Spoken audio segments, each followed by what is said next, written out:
o prefeito não quer. O prefeito não interessa, porque isso não vai fora, seja lá o que for. Olha só, os servidores, eles têm que representar a instituição deles com mais responsabilidade. Que a partir do momento que eles representarem as suas instituições com essa responsabilidade, o gestor é pressionado a mudar em nome da própria instituição. Então, o instrumento de implantação dessas normas é o profissional da contabilidade, sem dúvida nenhuma. E aí o trabalho não é fácil e a gente tem feito o possível para que isso venha acontecer de forma eficiente em Minas Gerais. Temos avançado? Temos. Prova disso, nós temos o 5º Fórum de Contabilidade, que é na missa de uma das coordenadoras, em parceria com o próprio Tribunal de Contas, a MNCRC, e esse ano, em agosto, vai ocorrer o 5º Fórum. Eu posso dizer que no último fórum que nós tivemos, 400 e tantas pessoas participando, nós tivemos um retorno desses profissionais muito bom. Então tem que participar, tem que discutir. Nós estamos em período de formação de entendimentos, ninguém tem isso pronto. A legislação não está sendo editada nenhuma nova lei para implantar as normas, as leis já existem. Então é hora de ter um pouquinho mais de determinação para que nós possamos realmente alcançar o resultado.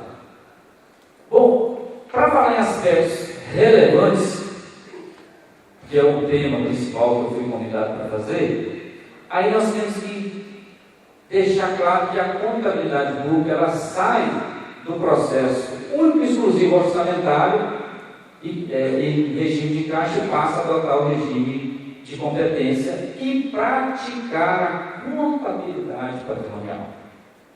Quando a gente fala praticar a contabilidade patrimonial, eu quero que vocês entendam o seguinte, que a contabilidade, o contador em si, ele está lá na conta, porque no início do processo aqui está cada servidor que tem sobre sua responsabilidade o bem público.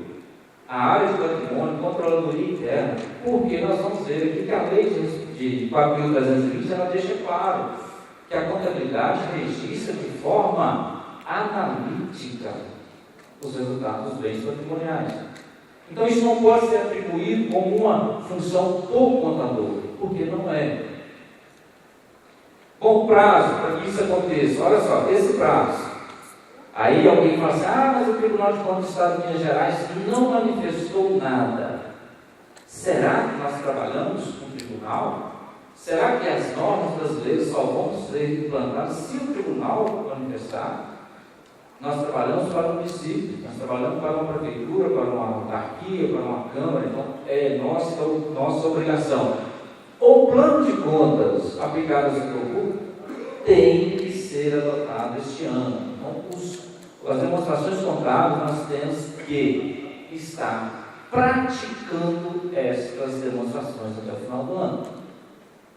E aí não adianta achar que um sistema informatizado vai trazer isso para você, que você não vai ter como se preocupar com isso. Sim. Um dos pontos zero chama-se patrimônio, que é reconhecimento, mensuração, registro, apuração, avaliação e depreciação dos bens. Para esses municípios até 20 mil habitantes, isso está praticamente no zero. Quando a gente fala então, ao prédio da prefeitura, não tem documento, não tem escritura, não está avaliado, nada disso. Fala então em redes pluviais, obras de infraestrutura, praça. Olha gente, vou falar uma coisa para vocês. Nós temos que sempre falar nisso, nós temos que avaliar o custo-benefício dessas ações. Ninguém vai gastar milhões de reais para levantar patrimônio que não vai alterar nada na eficiência do serviço público.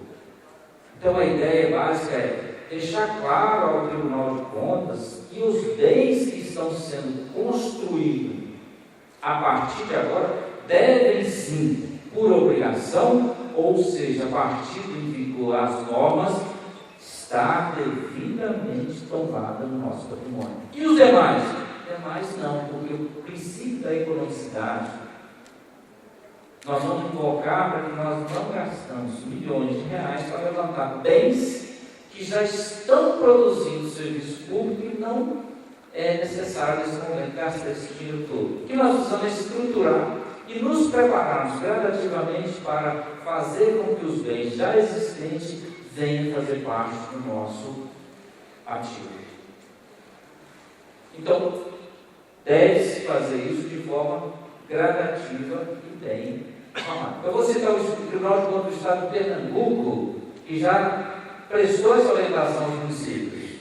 Cria um cronograma para levantamento desses bens já existentes até a publicação das normas. Os que foram construídos de lá para cá, obrigatoriamente deverão fazer parte do balanço patrimonial das demonstrações contábeis.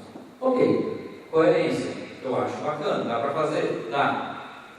Bom, quais os pontos específicos de uma boa governança do município de 2014? Bom, aí eu já estou falando da experiência que eu estou vendo no Estado. Primeiro ponto, programa de capacitação do pessoal. Olha, conhecimento é um instrumento para abrir portas para qualquer caminho. Como que eu vou querer que alguém faça, por exemplo, tombamento de um bem patrimonial se eu não tenho prestado a ele a capacitação suficiente? Essa informação é prejudicada até chegar lá no meu custo, ou seja, vou prejudicar todo o processo. Então, o que os municípios devem fazer? Criar um programa de capacitação. Quando eu falo capacitação, é para todas as unidades administrativas e não só contabilidade. Contabilidade trabalha com informação. Essas informações que são produzidas, elas devem ser produzidas de formas confiáveis. Depois, estrutura organizacional adequada. O que é que eu disse sempre? A contabilidade, geralmente, é uma subunidade administrativa que fica ligada à Secretaria da Fazenda, no última sala do corredor.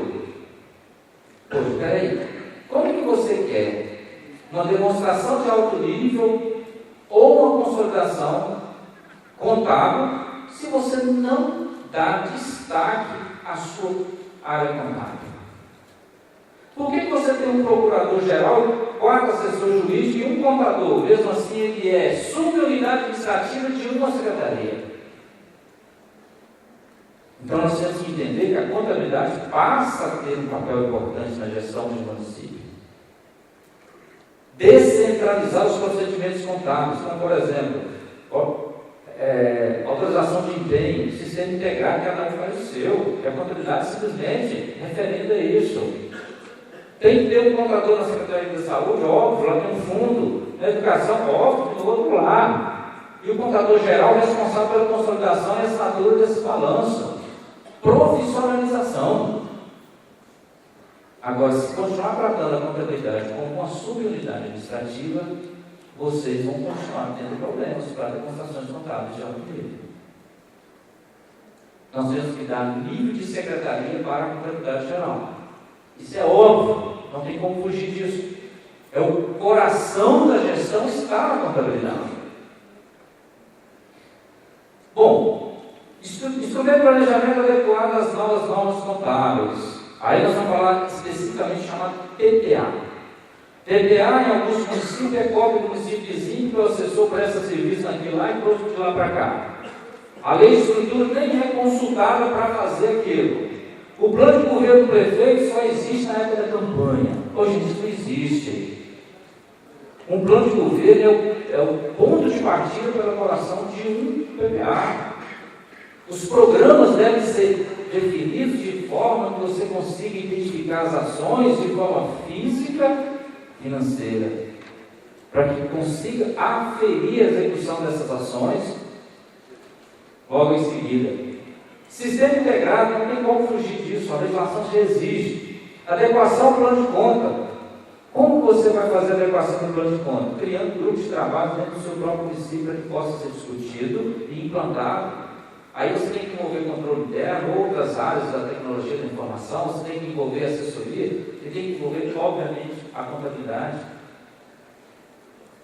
Gestão orçamentária e financeira, criar o chamado cronograma de desembolso, lá exigido no artigo 8º da Lei 101, que nós chamamos de fluxo de caixa. Como que você vai planejar algo se você não sabe qual é o capital financeiro que você tem disponível? Chega a ser até impressionante, porque eu vou gerir o município se eu não sei quanto eu tenho de previsão de arrecadação, quando eu posso comprometer. Aí, vamos falar um pouco de resultado primário e resultado nominal. O que tem a ver resultado primário e resultado nominal? Primeiro, a maioria dos profissionais da contabilidade, todos os municípios não sabem para que serve o resultado primário e nominal. Se nós temos um resultado primário deficitário, é como se diz, a vaca foi para o brejo e atolou até o chifre. Se tem um resultado primário superavitário, um resultado nominal deficitário, tem que cortar a despesa. E nós precisamos entender isso para entender o que é fluxo de caixa. Outro fato importante, controladoria. Em muitos casos, nós temos controladoria nos municípios que faz de conta. O controlador está lá e emite vários relatórios, no final do relatório você não vê uma recomendação. Parece que o município está lá no Japão, né? Lindo e joiado, não tem problema nenhum.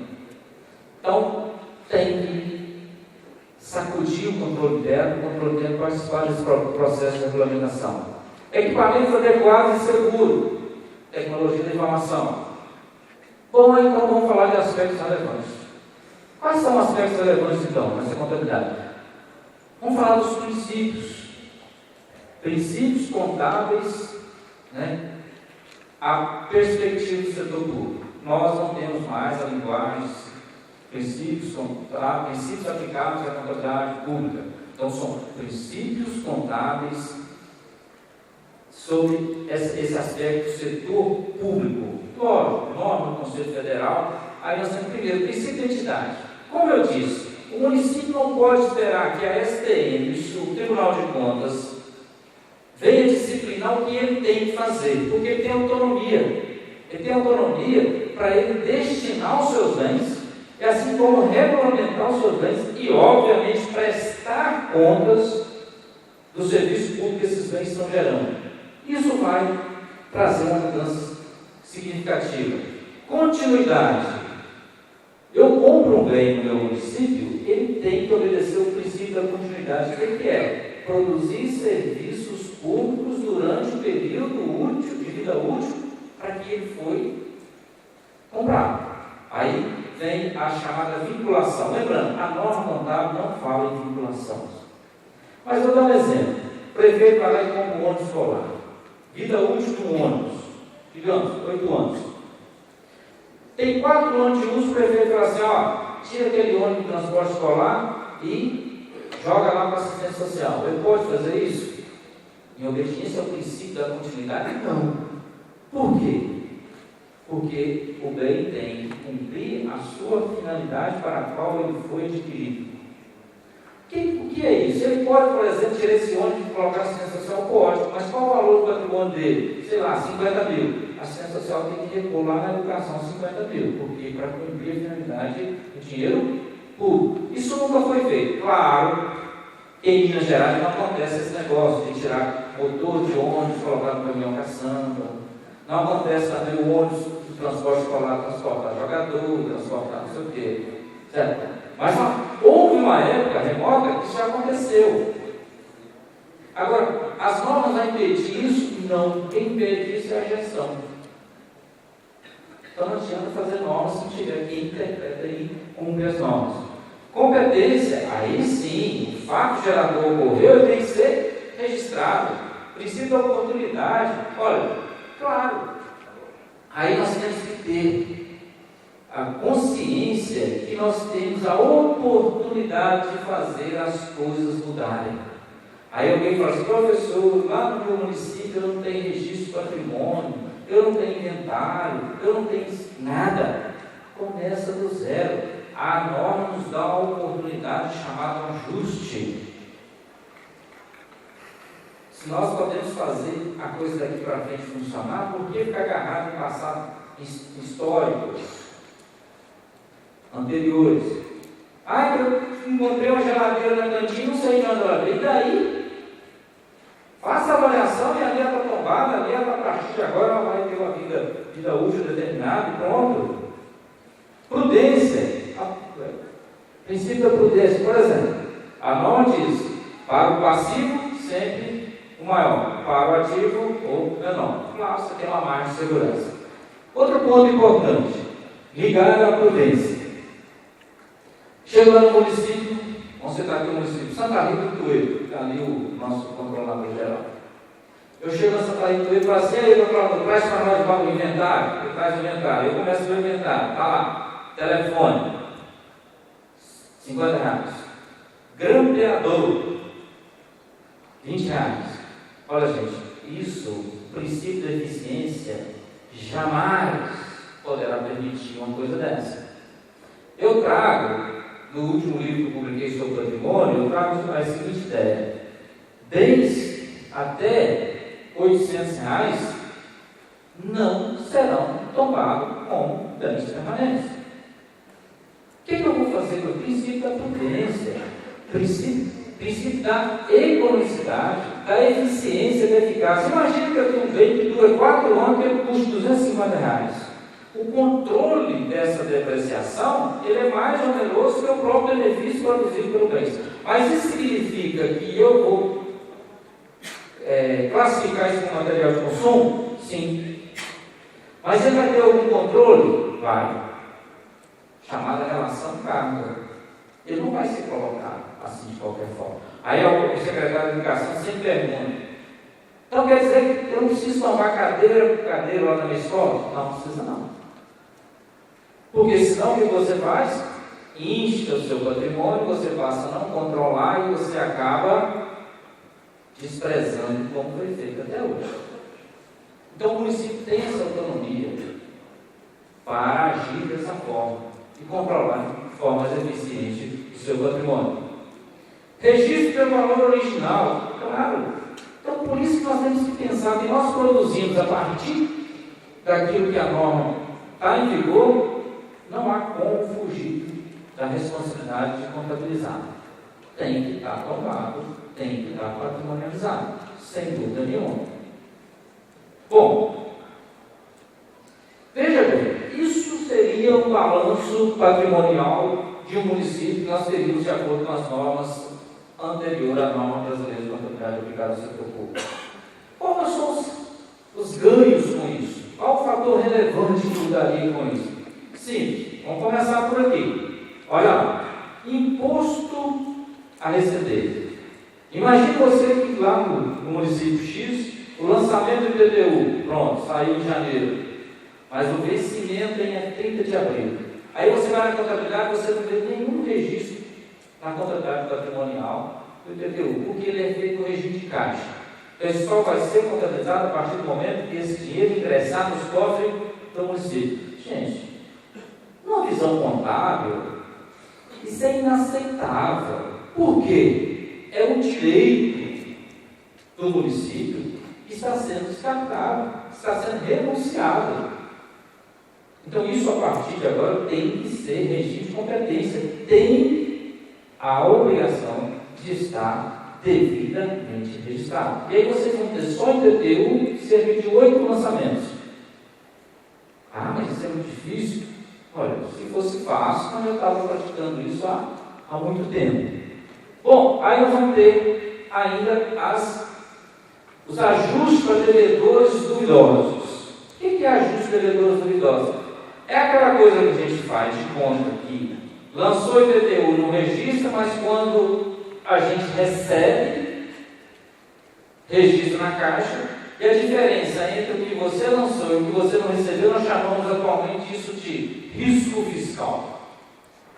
Mas aí nós temos que mostrar a competência da área tributária do município com o ajuste para os devedores duvidosos. Ou seja, aquela margem que no histórico dos anos anteriores você vai ter, que não está recebendo o tributo que é de sua competência.